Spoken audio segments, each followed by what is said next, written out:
Pat Sajak is one of the richest, longest tenured men on television. Why is he so mad? When Pat Sajak announced he'd be retiring from Wheel of Fortune after the show's 41st season, which premieres in September, he included a perfectly diva-ish swipe in his farewell message. "It's been a wonderful ride, and I'll have more to say in the coming months," Sajak wrote. "If nothing else, it'll keep the clickbait sites busy."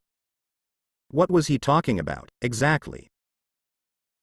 Well, according to the tabloids that cover syndicated television like it's Capitol Hill, Sajak's behavior on Wheel of Fortune has grown increasingly erratic as he's blown past the guardrails of retirement age. The longtime host, 76, was putting contestants into chokeholds and imploring celebrity guests to show off their abs. He tugged on a man's beard, called him Santa, and later apologized. Whether this is the result of game show host senioritis or septuagenarian social derangement, the rags love a Sajak moment. And it kind of says it all that Sajak, who has spent decades directing people to spin a wheel and has recently been making a reported $15 million a year for the privilege, took the bittersweet moment of his retirement as an opportunity to air a bit of grievance. Over the years, that became his brand, and it helps explain why the announcement that he's leaving, and the swift beknighting of Ryan Seacrest as his replacement, has landed with such a thud. Sajak leaving is the end of an era, in the sense that Wheel of Fortune is the last of the canonical game shows that have, more or less, broadcast with the same format and the same host since the golden age of syndication. Bob Barker left the Price is Right more than a decade ago, handing over the reins to a gloriously sundowning and checked-out Drew Carey.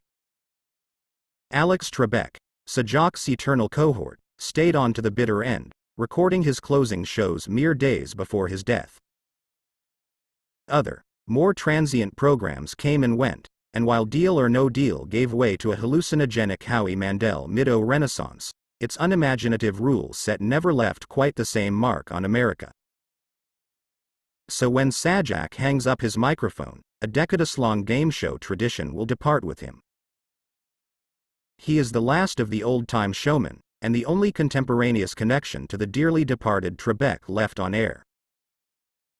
Losing him is like losing the last Beatle, of shows you watched with your grandma. So why doesn't it feel like a bigger deal? Because, of course, Sajak is not beloved, or at least not in the way that men are supposed to become beloved after 40 years of screen time. The archetypical game show host is warm, convivial, and an advocate for the contestants, someone who has fully internalized the agony of a bad buzzer and the ecstasy of a savvy play.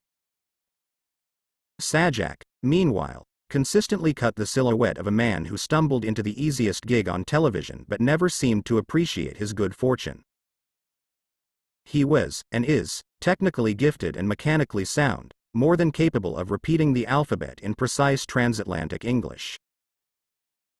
Sajak was originally a radio DJ, and he orbited through a number of journeyman announcing gigs before, in his early 30s, landing as a Los Angeles weatherman. You can still sense that local news timbre in his airless disposition today. Merv Griffin offered him the wheel podium in 1981, and Sajak approached the job without ever mollifying the stiff, smug, and vaguely menacing temperament that, through inertia alone, made him an enduring star.